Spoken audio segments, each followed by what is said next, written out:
to the Tim and Jen show. I am Tim Ryan. This is my amazing wife. Hi, I'm Jennifer Jimenez Ryan. Thanks you guys for being here today.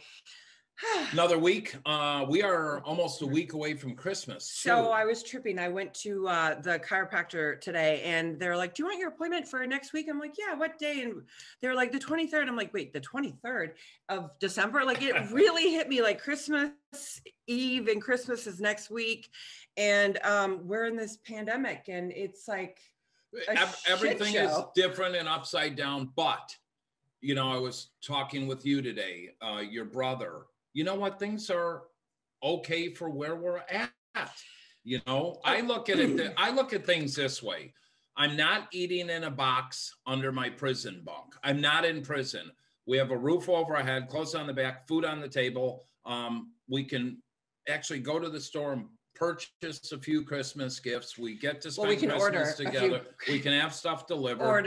It could be a lot worse. So yeah, I mean, like, listen, I've been talking for the last few weeks about how I've been like going through it or like physical stuff, post-COVID stuff. And I always say I've been crying. And honestly, like I haven't cried all week. I'm really excited. Because I got put on prednisone, which has helped my inflammation in my body. And also because I had to switch my mind frame. I had to start thinking positive. Like today I was taking a little walk, let me finish. And I was saying, to myself, like, I am so happy. Like I really, like my soul is fed. I was with my family. Like I got to see my mom and my brother and my husband, and you know, I get to see my girlfriends and I get to talk to my friends, and you know, if that's all I got right now, then that's good enough. And I needed to feed my soul. I really need to and let go of all the things that I have no control over, and which is everything. The worry. But the point I was going to make, honey, is for people that are just listening the first time. 3 weeks ago, we were watching, because we both had COVID for 6 weeks and 2 weeks of quarantine, and you've had all these after effects, and I thought you were losing your marbles until we watched 60 Minutes, and they did this whole segment on long haulers and people that are having all these after COVID effects, and I looked at you and I said, I'm so sorry you have this, but the prednisone is what has taken away a lot of the inflammation in your back, and you haven't had the back pain. Yeah, so, and I'm getting MRIs done on my head, on my neck, on my back next in the beginning of the year and all that stuff. But like my point to all this is that it's changing your perception. You know, it's like my perception is so distorted at times, and I really need to just get out of my own way and realize that all is well. Yeah, all is well, at least right now. And I as talking about all is well, I did get dressed up, like fully dressed up. I normally do like from the waist up. I'm actually wearing socks. And why is that? I have a dress on, a full dress on, because one of my loves of my life, one of my best friends in the world, and my sister, my ride or die, my girlfriend who I have trudged in life for the last almost 30 years, 25 years together, is on tonight. And with all due pleasure, my best friend, Adrienne Janic. Hey, welcome to the show, Adrienne. Hi, guys. Thank you for having me. And I miss you guys. I know, we miss you. So you were telling us prior to the show that you got to get dressed up and do your hair and put on makeup. You haven't been doing that lately. For Jenny, I'm like, I'm going to do my hair. I'm putting on the fake lashes. You know, I'm putting on the concealer. I'm going all out. And you look so beautiful. Like you never age. Like since we were so young, like you look exactly the same. Like I was thinking about it today when I was getting ready. I was thinking about our modeling days and like, you know, Richard Tyler, like, we worked with the same people and like, and we have the same friends and we grew up in this industry. And as women, we've grown up, and you haven't aged at all. And you've so changed your life on so many levels, and like just you keep evolving, and you're a mom and a wife, and like you host all these shows, and you helped me buy a car a couple years ago because I didn't know what kind of car to buy. Thank you. It worked. The turns work on that Mercedes back in the day.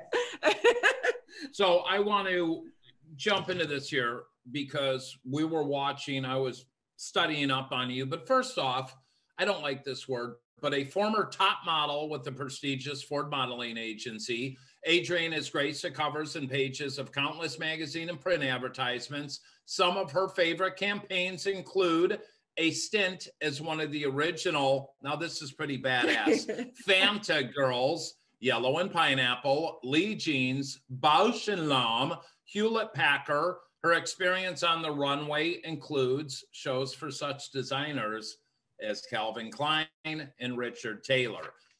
Tyler, I'm sorry, but that's just the modeling world. And you and Jennifer was discovered on the Santa Monica Pier. You were discovered in a grocery store? Yes, at I think it was Ralph's, yeah, in Whittier. Wow. I was in the cheese section. I mean, because I'm obsessed with cheese. I have this fascination, and I just love cheese. And there was this scout, what actually was a photographer, was like, hey, you know, there's this local modeling contest. Do you want to try? I was like, at the time I was like, no, I'm actually going to join the Air Force, but thanks, but no thanks. And see, and I'm in my camera. I know, in the arm, yeah, the camouflage. And he's like, well, here's my card. Think about it. So I remember going home, and my dad has always, you know, wanted me to be in industry. And he's like, you know what, why don't you go? I'll go with you. Because, you know, at the time I was 17, I was like, okay, fine, I'll bring my dad. And I ended up getting third place in like a couple $100 cash in my pocket. This was in the 90s. And I thought, Sure. oh my God, this is a lot of money. Okay. So I did kind of the local circuit, you know, in Whittier, West Covina. Oh, we go. I did local modeling contest. And then finally the photographers there were like, you know what, why are you here? Like, you need to go to LA now. You've done your little rounds here. And I was so scared. It probably took me a good 6 months before I made my rounds in LA to be legitimately signed by a professional agency. And I ended up signing with Ford. And I remember the Air Force recruiter called. He's like, hey, so we're going to come in, sign the papers. And I was like, well, I got a change of plans. I think I'm going to be a model instead. And it was kind of crickets. Yeah. He's like, well, if it doesn't work out, if you change your mind, you have my number. But, you know, the military career didn't quite work out. But modeling. This career but you did. traveled like a lot of people in the military did. You traveled all over the world. I mean, you were in Tokyo and Milan and Paris. I mean, like, you've done the whole thing. I mean, and you were very successful at it. No, it was great. But, you know, the funny thing is, you know, I wasn't much of a runway model. I mean, you would think at 5'9", I am tall enough, but these girls, I would call them the glamazons. I mean, they want you 5'10", 5'11". So I didn't do as much runway, and I did, you know, a lot of print, but every country I went to, I always ended up doing more TV than I did actual modeling stuff. So I thought, you know, after a while, I mean, no regrets. I got to see the world. I always say that the world was my university because I never went to college. And I ended up thinking, you know, saying, well, you know, I might as well do some TV at home because I do live near Hollywood. So that's kind of how that whole TV, it kind of parlayed into TV because I got a lot of TV experience in other countries.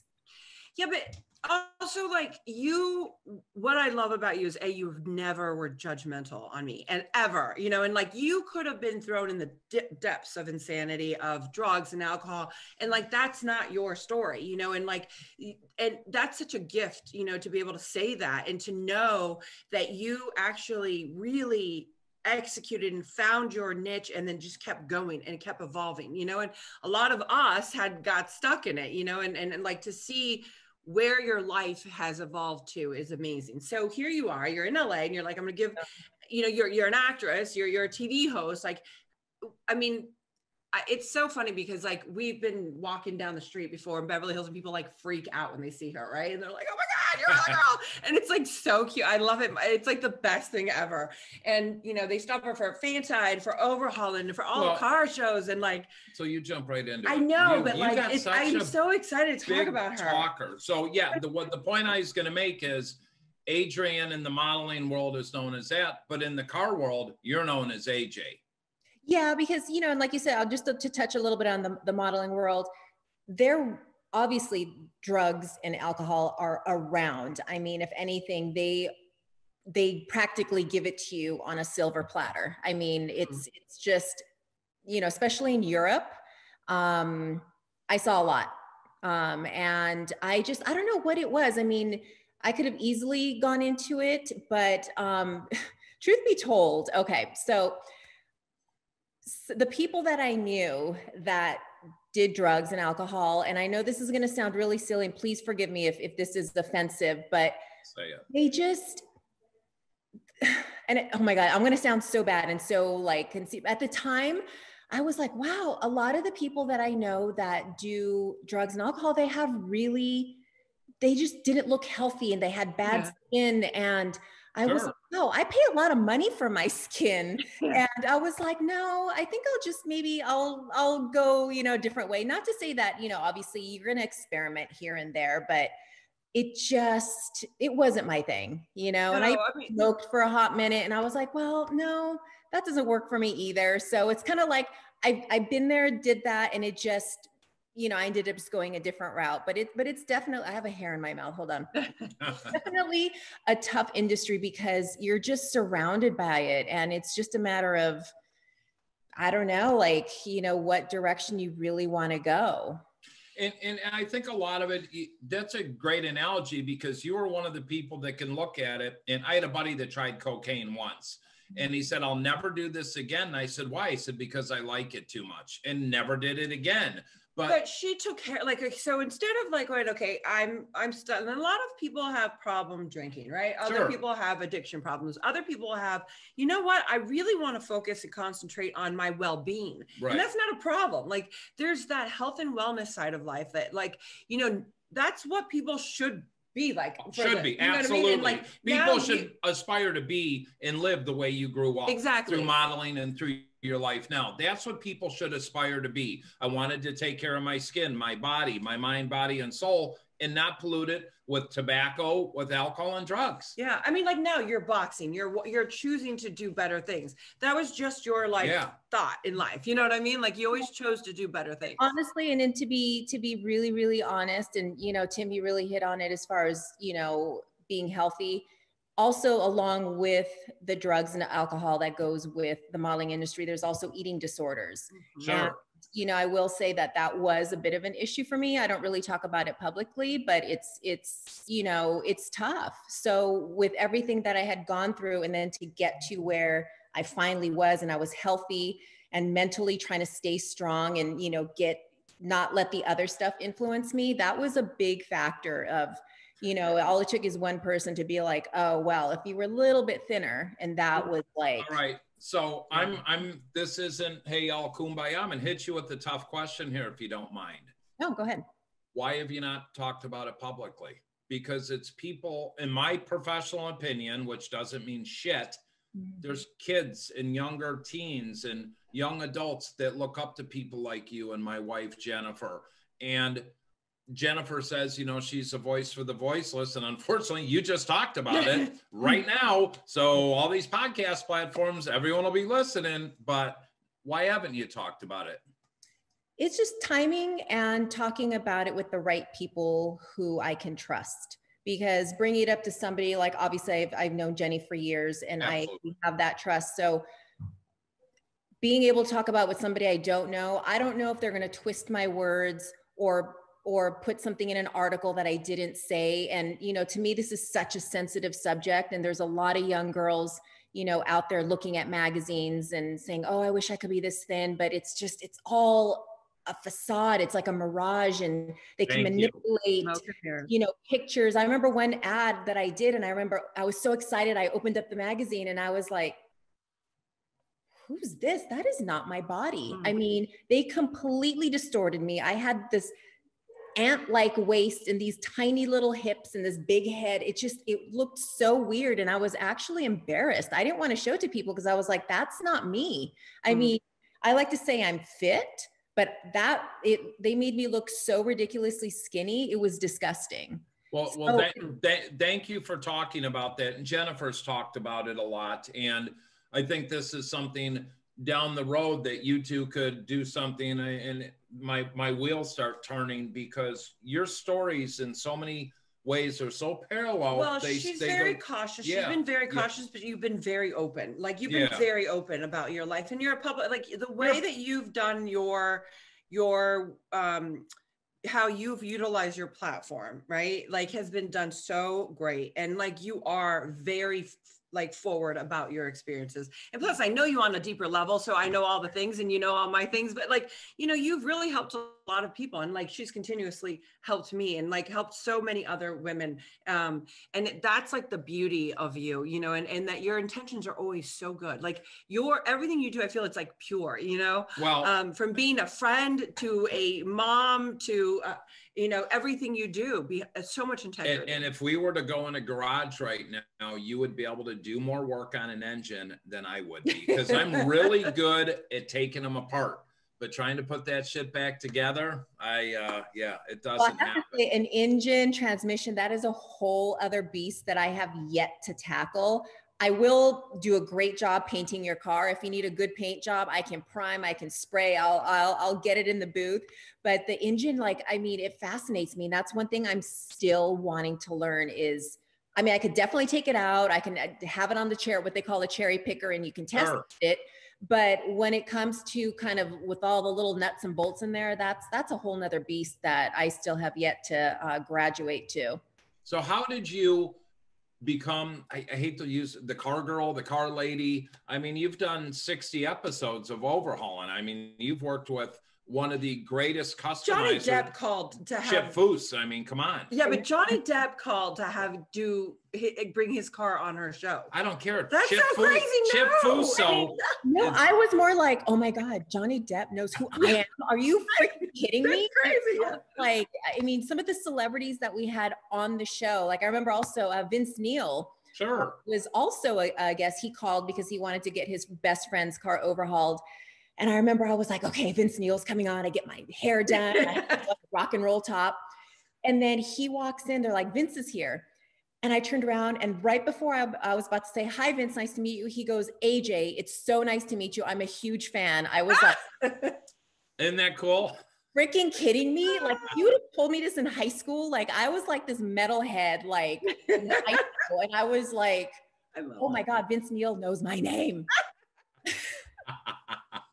What an experience. So, I mean, because just with Overhaul, and I'll stick with that now, you're working with Chip Foose, who's one of the top designers, masters of metal that I've ever seen. I compare the work he does and like what Jesse James does with motorcycles and some of his hot rods, but the clientele that you have on the show and some of the builds you get to do. I mean, what's the greatest car in your eyes? Well, I'm a Pontiac girl. Let's talk old school. GTO. I have a 68 Firebird. Believe me, we saw it. But my next dream car, I would like a 69 or 70 GTO Judge. There black you go. On black, like just sleek and mean, and it screams, get the F out of my way. Like I need a car like that in LA that's like, I want it like kind of like the parting of the Red Sea. I want this Judge to like part the traffic in LA. There you go. I absolutely love it. God. So did Johnny Depp come on and have a car built? He did. It was for his, is it his ex-wife now? Yeah. Amber. Yeah, it was a Mustang, a convertible Mustang. And he was great, honestly. His people were like, okay, you only get Johnny for like a couple hours to do this and an hour for the design meeting and blah, blah, blah. He like stayed beyond and wanted to work on the car and help. And he just loves the show. I mean, he had been trying for a year actually to get on the show. And just for him to be on it, he was like a kid in a candy store. And he was the nicest guy. I mean, thanked everybody on the set, shook everybody's hand, and was just so genuinely nice. So he was great to have on set. I loved working with him.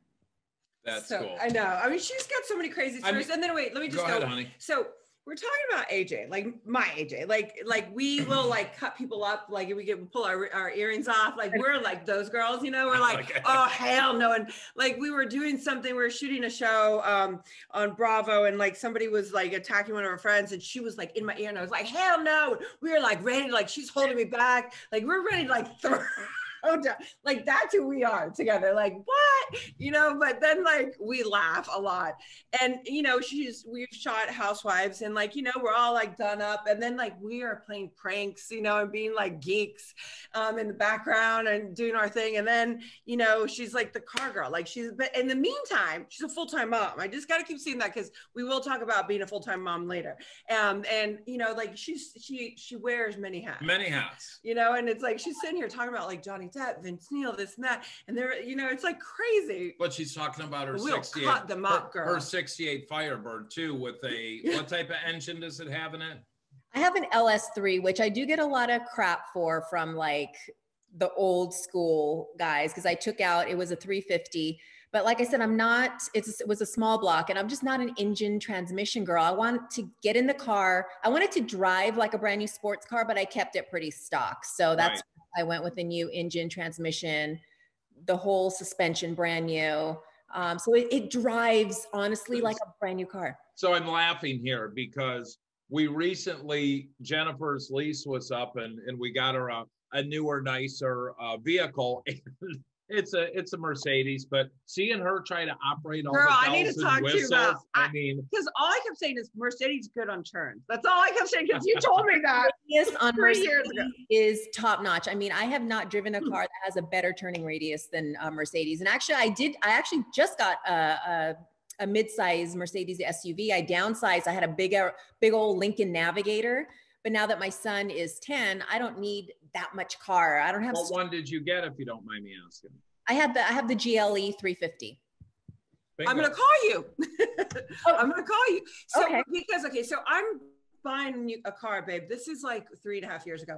I have no one to help me, not a person. So I call Adrienne, and I'm like calling her every dealership I'm at. Like, well, what do you think about this car and this? And she's like, okay, hold on. It's really, this car's not that good on this, but it'll be good on fuel, and like telling me all this stuff. Like she was like, you should have just taken her with you. I know. Oh, you were in Florida. I was like, Florida. So we were like, I was in LA, you were in Florida. Like long texts, late night. She would stay up with me, and I was like, wait, what do you think? Really? Like, you know, she was. Jen's quite. You put her in front of someone, she's quite the haggler too. So I was very impressed with her negotiating skills. Well, it's because you taught me, girl. Yeah, no, and also too, it's important too. I always tell everybody, you have to test drive cars, because what works for somebody won't work for you. Like I was initially thinking I wanted an Audi SUV, but it's such a stiff drive. I mean, it's great. It's a great performance car. And for the Audi R8, it's perfection. Like you have to have a stiff, solid ride. But for an SUV, I wanted a little bit more comfort. So therefore it didn't work. So you got to sit in it and, you know, look at all the bells and whistles that it has, and drive it and see if it fits you.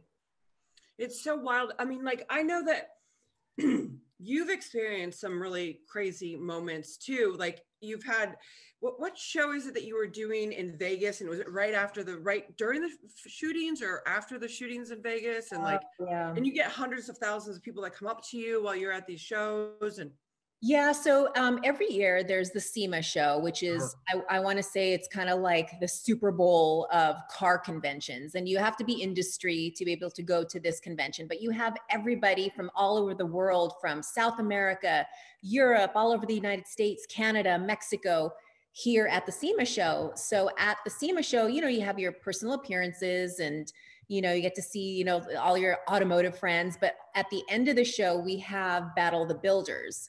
And that is basically, it's a show that we film at the end of SEMA, and it's all the top builders competing for this title of, you know, the builder of the year for SEMA. And I was really nervous because after the Vegas shooting, I was nervous because we shoot outside the convention in an empty parking lot where, you know, it's just, you're basically an open target. So it was really nerve-wracking that year. I mean, I get a little bit of anxiety with big crowds as it is. So especially when you have people just coming up to you, and I'm not saying it's a bad thing. I love, you know, meeting the fans and meeting new people, but I do get that anxiety. But then I also had that extra anxiety of, okay, you know, I'm looking at, you know, the buildings to see what was going on, but it was very, very nerve-wracking that year. And you got to shoot that show now, right? Well, SEMA's not happening this year, right? SEMA did not happen in 2020, just like everything else got canceled. So Battle of the Builders was canceled, and then they resurrected it and it came back. There's like, we're going to do Battle of the Builders, but we're going to actually film it in LA. They had the preliminary, the judging via Zoom. A lot of the judges did kind of like what we did. It's a little bit more difficult to do, but at the same time, the judges got to see a little bit more detail and have more time with each builder. So we filmed here in LA on a closed set. You know, everybody had to get tested before. You know, you couldn't bring your friends or your wife or your family, all this. It was very, very strict. And we managed to pull it off. And I think it's going to be a great show. It's going to air on the History Channel, I believe, in January 2021. Awesome. And I think it's going to turn out great. I mean, the cars this year were, I mean, I always say this every single year, the caliber of cars that these builders bring every year, they step it up a notch every time. And it's, I was like a kid in a candy store. And I always say, I'm glad I'm not a judge because I couldn't pick a clear winner. It's really amazing, especially, you know, when we're either in South Florida or we're out here in LA, and some of the vehicles you see, and it's not the Lamborghinis and the Bentleys, it's a lot of the custom vehicles that are one-offs. I mean, it's like, wow, that is just a piece of mastery. Like you ladies would relate, Jenn, what a Louis Vuitton purse or whatever type of pair of shoes. But to see some of these vehicles and the pride people have, that it's an art form and it's in your blood. Yeah, and it's definitely, we like to call them rolling pieces of art because the fabrication that goes into some of these pieces, I mean, sometimes even gas tanks have to be handmade. I mean, that's how detailed they get. And you know, it's one of those things that sometimes I feel that TV and photos don't do these cars justice. You almost have to see it in person, get on the floor, under the car, look in the nooks and crannies, have your little flashlight, you know, to, you know, check what's under the hood, because the detail that goes into this, and sometimes even years and years of building this, you know, a certain or a typical car, it's just awesome to look at in real life. That's so pretty bad. I gotta tell you, I love your eyes like light up when you're talking about cars. And like one of the things I love and what people don't know about AJ is that like everything she does is authentic and real. Like she doesn't just like say, oh, this is a car. Like she knows about cars. Like she is a badass with cars and she has a passion for it. And you never wanted to just act like you were just acting about like some host in the show. Like, you know, the ins and outs about cars, like, and that is your thing. And you studied it and you love it and you have a passion for it and you glow when you talk about it. It's just so exciting. And honestly, when I was modeling and someone from the future were to come back and say, hey, you're going to end up in the car industry, I would have laughed in their face. That wasn't even on the radar. I didn't understand cars. I didn't know about cars. To me, it was like, okay, I'm going to have a car to get from point A to point B. I didn't understand classic cars. I used to be like, oh gosh, this was just an old car. And I remember I used to date a guy like years and years ago when I was like a teenager, and he was so into cars. And it just bothered me. I'm like, why are you wasting time working on this car? That's so stupid. And then he had this Mustang and he would get nitrous gas. He goes, I'm going to get nitrous gas and go racing. I'm like, you're just wasting your money. So fast forward. It's crazy. I had a friend of mine, and in high school through the summer, we worked for his dad, and his dad had a 1974 Pantera. He had a one of 10 Daytona Spider Ferraris. He had Lamborghinis, Porsches, Jaguars, but the father rebuilt the 68 convertible Camaro. And Trayson and I get in the thing the first time, and we blow the engine hot rodding it. So Trayson's job for that summer was to take apart the entire engine and learn how to rebuild it himself. But wow. To be around the vehicles, because his father would take us into Wisconsin to Black Hawk, and we got to drive them and race them. But to learn about the vehicles, my dad was a gearhead. He could take anything apart. There's just something about it, you know? How was the transition for you, though, from being like a model to an actress, and also hosting shows, overhauling, you know what I mean? And yet we're always going to be models, you know what I mean? Like, it's in our nature, it's in our blood. Like, we're, you know, we know that aspect. Did you see a transition for you, or like a kind of like a blockage in it for a second at all? I know when I first joined Overhaulin, it was really overwhelming. It was intimidating. And there were times where I was like, what the hell did I just get myself into? Because I originally was on Overhaulin as an actress doing the pranks, because Chip and Chris were, you know, starting to get recognized. You know, the show was starting to pick up popularity. So they needed to get outside actors, you know, to pull off these pranks on the show. And then the first co-host, she had left to pursue other opportunities.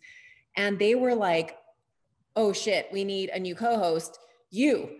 I'm like, oh, me? I was like, I don't know anything about cars. I wasn't even hosting. I didn't even know how to host. And they said, you know, I think you'd be great. You've already done some of the pranks. I said, yeah, pranks is one thing. Hosting's another. Modeling's one thing. Working on a car is another. I was like, I don't know what I'm doing.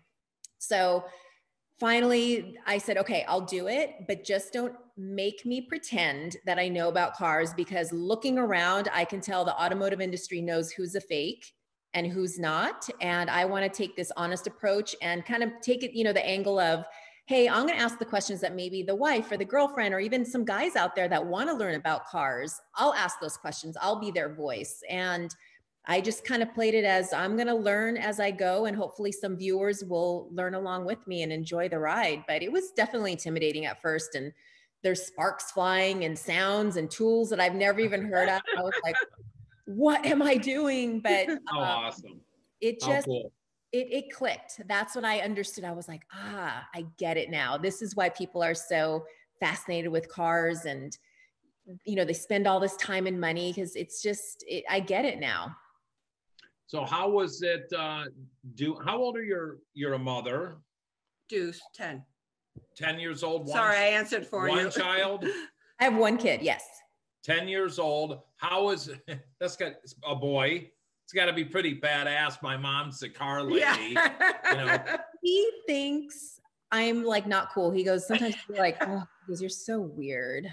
Like, I'm not cool. He's so beautiful. I like, it's so crazy to see that. No, he's 10. How is it balancing life? I mean, obviously coming into this year, things have transitioned, but, you know, filming these car shows, being a wife, and your husband has his own career, and then being a mother. So we were supposed, wait, let me just TV time out here. We were all supposed to get together when we were first originally in Orange County, but you were shooting all the time, like really close, but you're shooting like crazy. Like, your life has been so busy, and then 2020 happens. Oh my gosh. How has that affected you?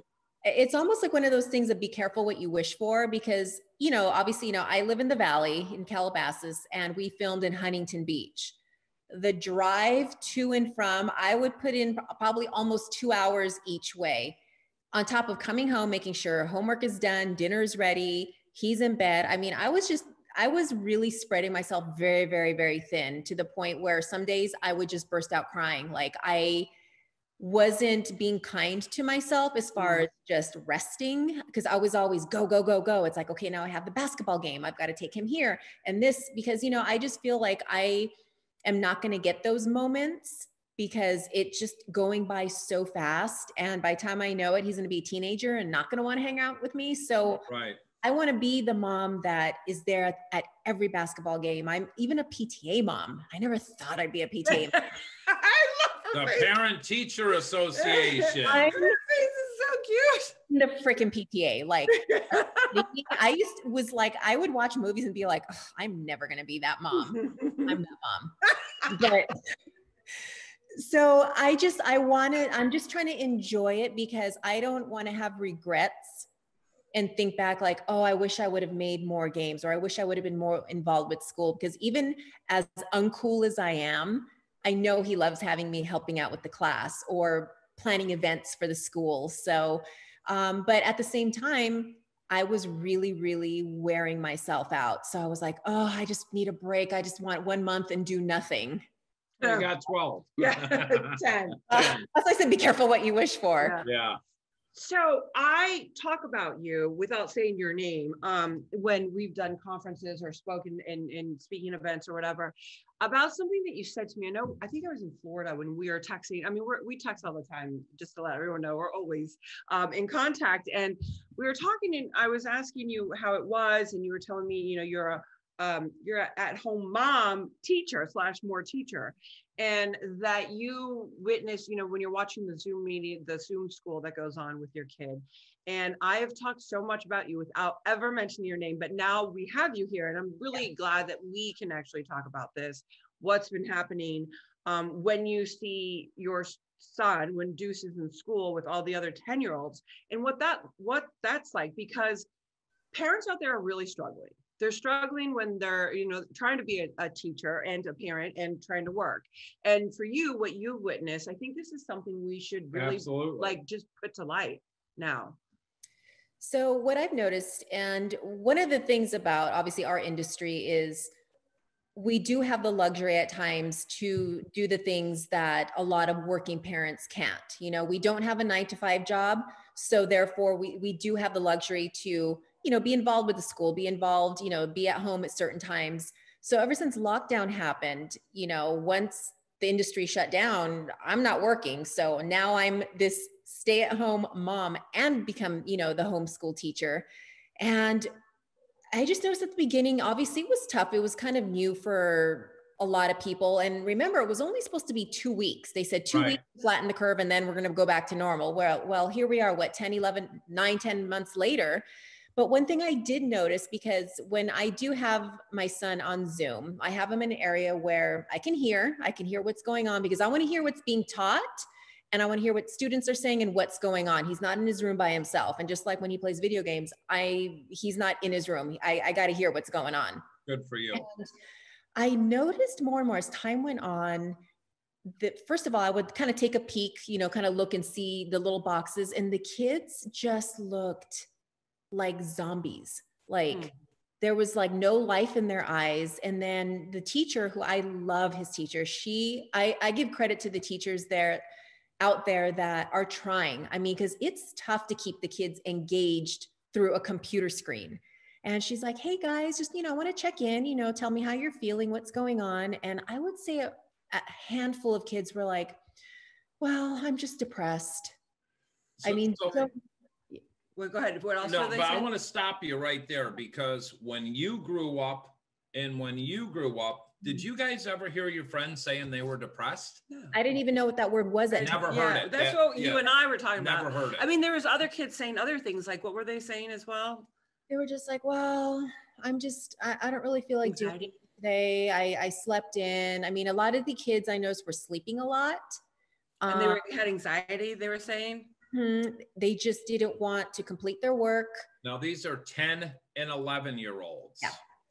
I mean, I hate to bring this up, but wasn't it last week that an 11-year-old shot and committed suicide on a Zoom school? I have my 5-year-old daughter, who we get to have in 12 days. I'm flying to Chicago, flying to right back Mackenzie, but she's having to do online learning. My 19-year-old daughter, who's in college, is doing online learning. So she's going to a prestigious college, right? Yeah. She is doing online. So she was at the time in the dorm. So she has to go to class. She goes to class. She's the only student in class while the teacher pops up on a projector. She's at a Zooming. And so she was like, why do I have to go to class if not one person is there, not even the teacher? They're like, well, then you can't live on the dorms. They're like, if what? All the other people are doing remote. So if you're going to stay in the dorm, you have to show up to class.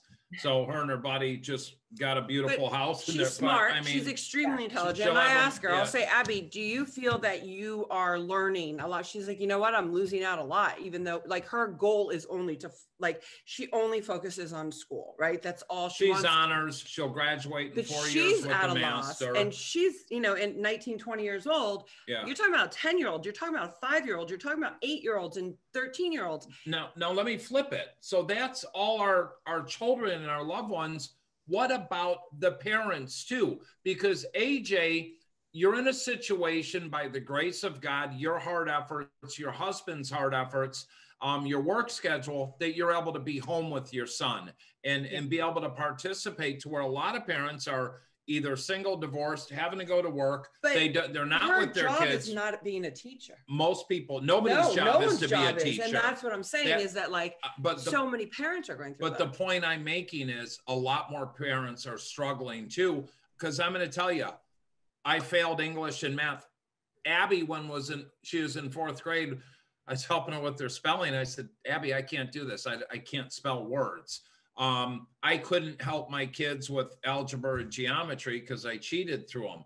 How are parents now trying to do homework? And are you able to help with it? Or? I mean, I have to say there have been times I would say at least once or twice a week, I just lose my shit on a daily basis. Not at my son. Like I remember one time, and I'll never forget it. And this was honestly, I think, my breaking point, where the school was having trouble with the Zoom codes. And then they were changing the passwords. They forgot to tell half of us and not the other. And I couldn't log in for him. And I remember we couldn't log in, and I just burst into tears. I mean, sobbing like somebody had died. And then he comes over to me, he's like, Mama, it's okay. It's just the morning meeting. It'll be fine. It's just a Zoom thing. And to me, it was more than just Zoom and logging in. It was just everything that was going on, and the pressure that was on parents and the kids, because kids, and what I've realized, they're schedule creatures. You know, right. They have a time to wake up. This is breakfast. You go to school. They need that schedule. They need the routine. Yes. So when all that goes away, it kind of trickles into the family and parents. And then I'm trying to navigate through all this and do 5th grade math, which I've never felt more stupid in my life. You know, it's like, I don't do fractions like that. Math was never my thing. Writing, I can help, but math is really, it's tough. And there's times where I just burst into tears, and I just feel helpless. Like I can't help you. And as a mom, that is the worst feeling in the world, not being able to help your child with something so simple. So I have 2 questions on that one. So with your other friends that are parents, how are you seeing them coping with all this? You know, I'm lucky. I have some moms at my son's school that I'm able to text saying, hey, you know what? I'm having a really tough day. Can I just vent? And they're like, oh my God, what's going on? So we have that circle where if you're having a tough day, just reach out, like don't keep it in. But it's the same thing. You know, we just feel horrible that we're in a situation that is completely out of our control. But what's worse is seeing our kids suffer. That's the worst thing. It's like, I'll stay home but if my kid can have that schedule and the structure and the social interaction with kids, I will sacrifice that. And that's what's, as a mom, what's the most difficult. So sorry, go ahead. No, so we just, we just, kind of like when we text or we call each other, it's, same thing, like, he's struggling, he's crying because, this happened. And it's things like we notice that our kids are more sensitive about things that they wouldn't normally cry about. Absolutely. Well, yeah, absolutely. I can totally see that. I have, wait, let me just add the second part of my question. We always want to do this, is that we have so many questions we want to ask you, what are you doing for your own well-being right now during all this? Like, what are you doing for self-care for you as a mom, as a wife, as a, someone who has a show coming out later on and like having to stop your life? I mean, like, trust me, I had to stop, my life stopped, and, just so many different roles and then all of a sudden here you are, like, what are you doing for self-care? Yeah. For a while, I just cried a lot. I mean, I just felt like I was losing control. And I'd like to say I'm pretty strong-minded, but there were times where I was like, I'm not doing okay. Like, I just felt like anything set me off. I'd cry for no reason. And then the days where I was hormonal didn't help.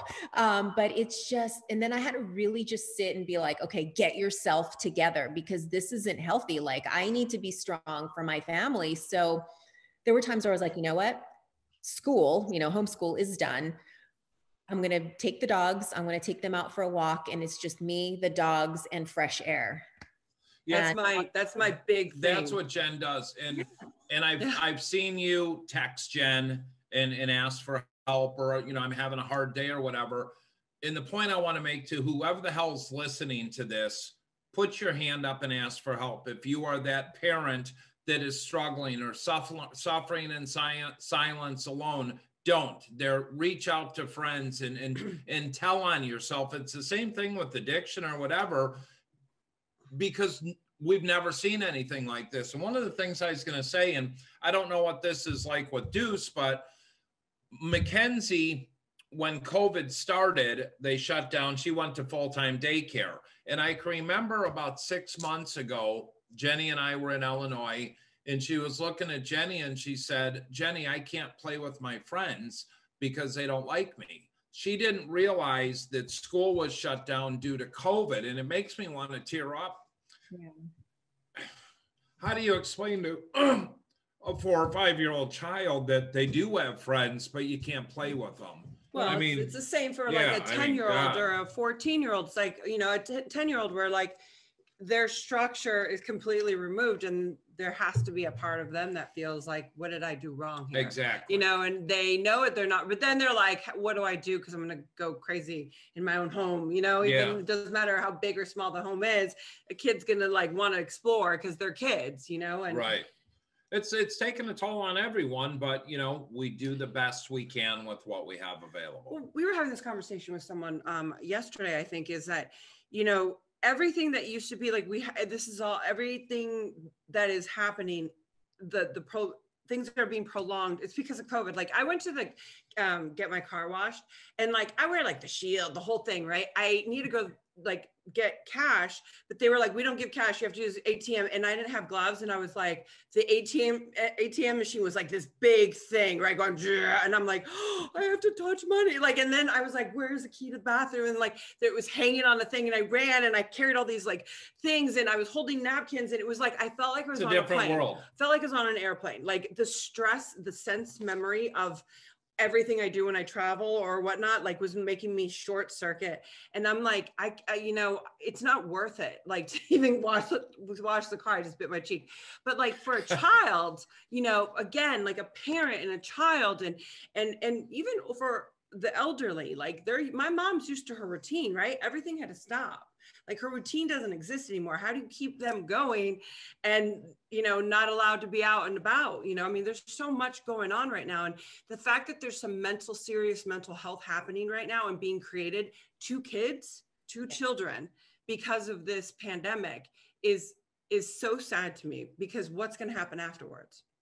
Yeah, it's almost one of those things. I was so it bothered me to hear his classmates say what they said, and looking at their, I mean, I remember I took a picture of the screen just to send to one of the moms. I go, is it me, or do these kids look like zombies? And she's like, you know, I noticed it too. So I remember I had sent emails to the school, may have been a bit scathing. I was just upset. I was like, you have got to pay more attention to these kids. I don't know how much you can do, but we have to work together, because what I'm seeing and hearing is not okay. And I felt like whether they do something or not, I felt I had to say something, because I couldn't sit and stay silent while these kids are expressing themselves. I mean, it takes a lot for a kid to say how they feel, and for them to say, I'm depressed, or they don't show up to class, or they have like no life in their eyes. I was like, I can't just sit here and be quiet. I mean, the school's doing what they can, but I don't know. I just think overall it's not enough, not just for my son's school, but just in general for the kids out there. The kids also need the interaction with their friends, the sports, the being attracted to the 11-year-old girl, whatever it is. One of the shows, 60 Minutes, Lisa Ling was interviewing high school kids, and the interviewer said, your grades, how are they this year? And he said, my grades are much worse than last year.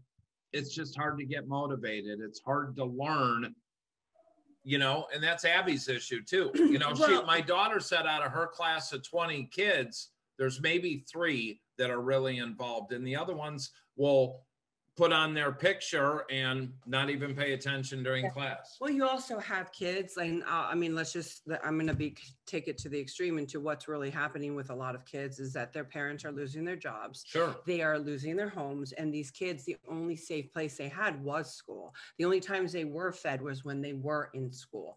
Now they're living in extended living or motels, if they're lucky, or in the parents' cars with them, you know, and they're not being able to go to school. So like that, there's that side of this too. We have 55 million families in America right now that are going hungry every day. So there's no like one is worse than the other. It's just not good. Yeah. And, you know, I was sitting here thinking as one of you were talking, going, you know, I wonder if more parents coming into this year are going to start homeschooling. Have you considered homeschooling your son? No. And I'm being very honest. It's not, I mean, I love having him around and having that time and actually seeing what's being taught, which I think is very important, because before I just be like, okay, make sure the homework's done. Okay, but right.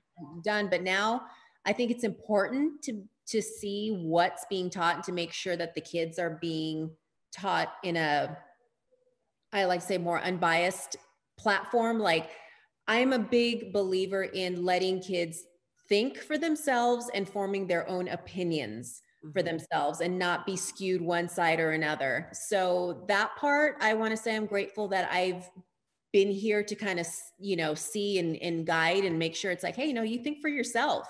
But at the same time, he is just such a social kid. He needs to be around other kids. You know, he was playing basketball. He was on the basketball team and, you know, going to sports camps in the summers. So it's just having kids cooped up at home, to me, is not healthy. I agree. No, I agree. I absolutely agree. I agree. 1,000%.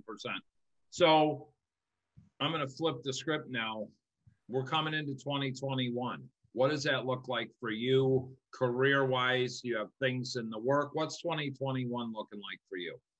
Besides hot, because you're fabulous. I'm just sorry. My hair, I have not had my hair cut in, I don't know how long. This is like my COVID hair. I love it. It's long, girl. My grays, I have the hair mascara. You know, to be honest, I don't know. And it's frustrating because the industry, as we know, is not 100% open. I mean, whatever productions are happening, it's just very small scale. So Hollywood is not 100% open. So therefore 20% open. No. Yeah, there's a lot of people, not just on camera talent, but, you know, you have to think about hair, makeup, lighting guys, you know, catering. I mean, there's a whole team that makes a production happen. You have to think of the people behind the scenes that are also out of work. I mean, I don't know, to be honest. I don't know. I mean, it's frustrating. I mean, I wish I could say, hey, I've got this coming up and, you know, that, but because of these lockdowns and the uncertainty of, you know, this pandemic, nobody really wants to take that initial step to kind of move forward. Right. Yeah. And I feel that there's something really powerful with what you're saying, though. I don't know. Like, it's one of the hardest words for a lot of people to say. Like, you know, we've been asked lately, like, oh, what's the future? What's your ideal future look like? Or what's the next 5 years? And I'm like, I literally go, I don't know. I don't know. I mean, we had to reinvent ourselves. We're trying to figure it out right now. Like Hollywood, you know, we were talking to a friend of ours who's a photographer, and he's like, you know, LA, like, you know, 10 years ago, 5 years ago was like for like 30, 40 years, living in California, living in LA was the epitome of everything, right? Even from Paris or anywhere else, like it was the place to be. Now LA, like the last place you want to be, you know, like people are homelessness, all this stuff that's going on, blah, blah, blah. There's no Hollywood right now. You don't know. I mean, it's okay to not know, you know, and I think that a lot of people listening out there to know that it's okay to not know. And to be in, like, you know, I'm not fearful of the unknown. I just know the unknown's there right now. Yeah. And that's important because, I mean, people can say, oh yeah, well, I've got this film coming up. I'm going to be traveling here, traveling there. It's like, no, to me, come on. It's like, let's be real.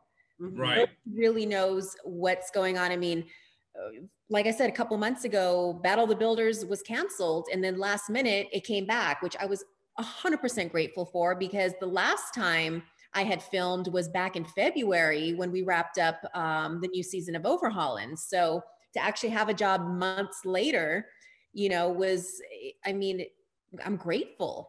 And you know, moving forward, I mean, I know we were talking about this before we started filming.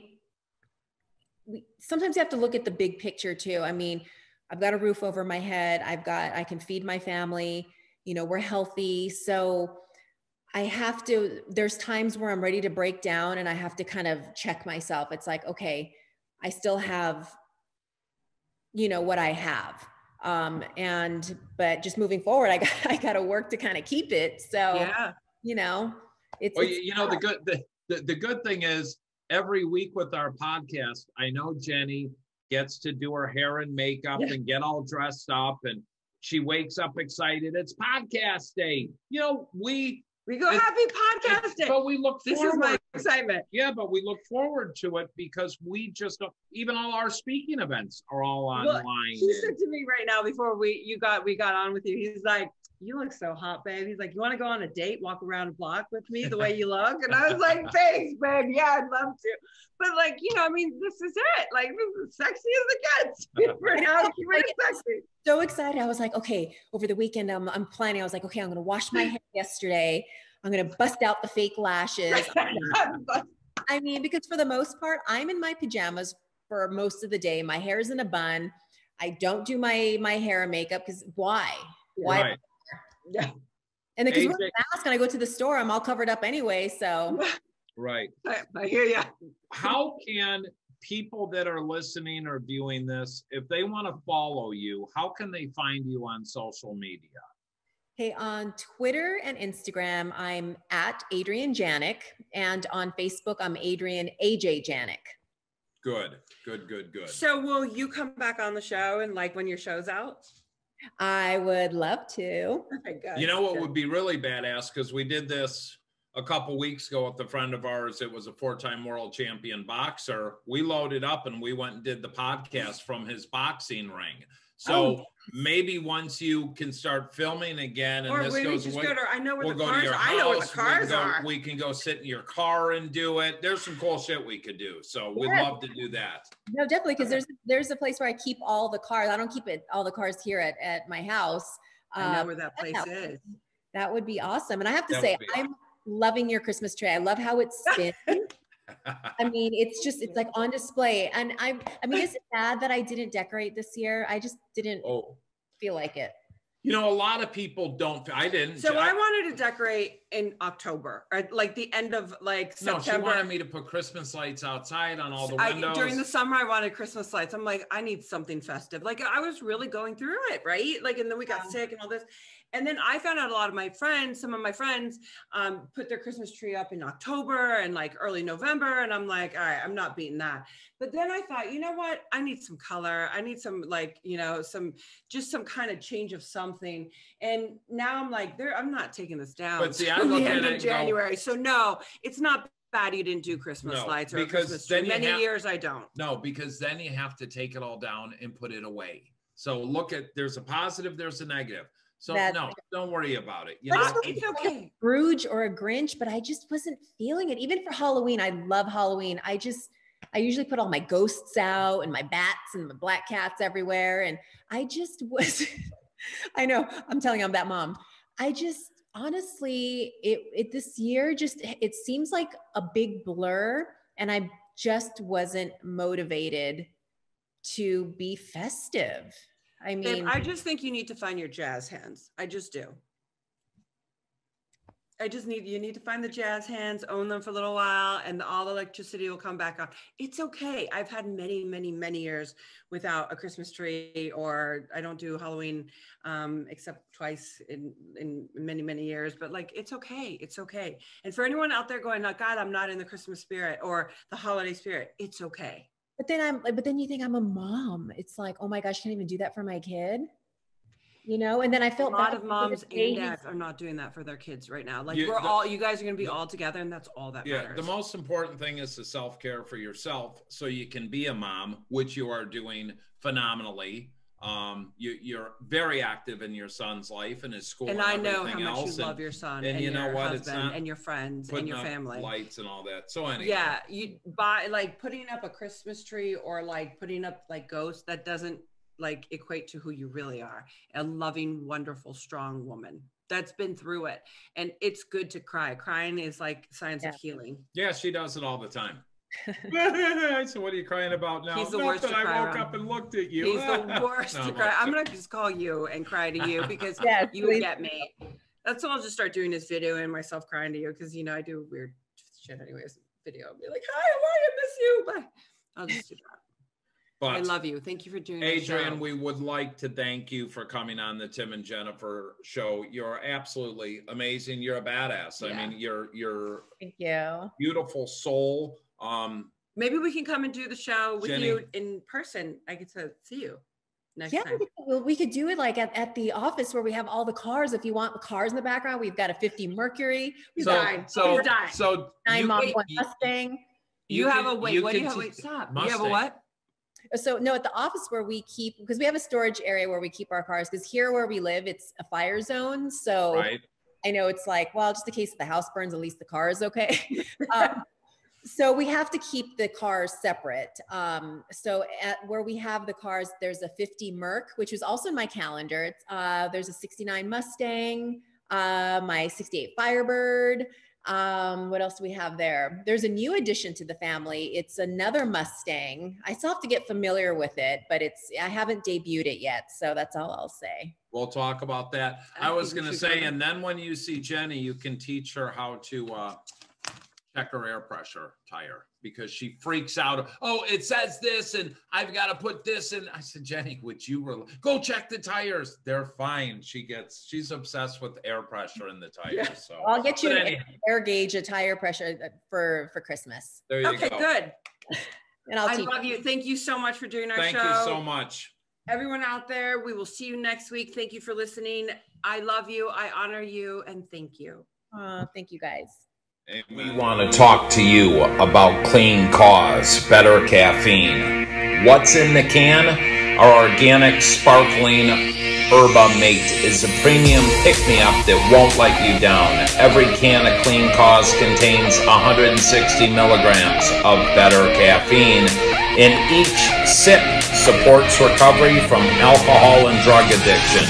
50% of the profits go to assist people into sober living. Check out cleancause.com. Seaside Palm Beach is an executive luxury addiction treatment center located in Palm Beach, Florida. Our private clients come from all over the world, including business executives, professional athletes, celebrities, and more. Seaside Palm Beach offers first-class amenities and high-end accommodations, including a gourmet culinary experience, ocean views, pet-friendly facilities, and access to cell phones and laptops during your stay. If you or a loved one are struggling with addiction, please call us at 877-959-5053. Again, that number is 877-959-5053.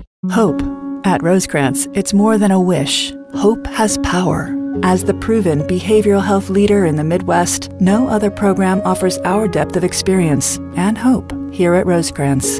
And when someone you love struggles with substance abuse and mental illness, hope plays an important part in recovery.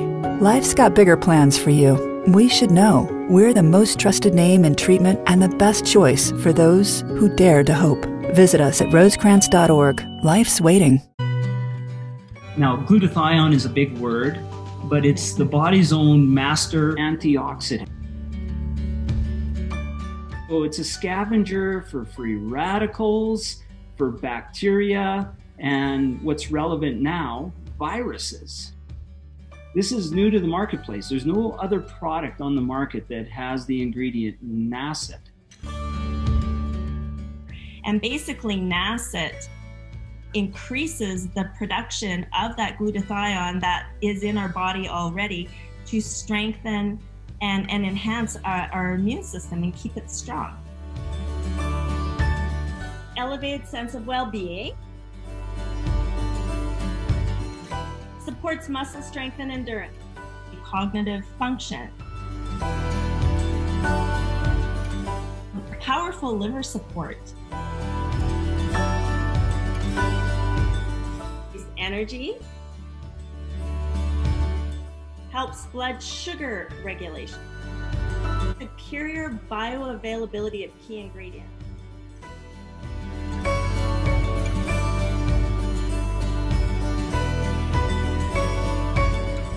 One of your best defenses against COVID is a strong immune system. Taking GSH Plus as a daily supplement does all that. And now we have the product out on the marketplace.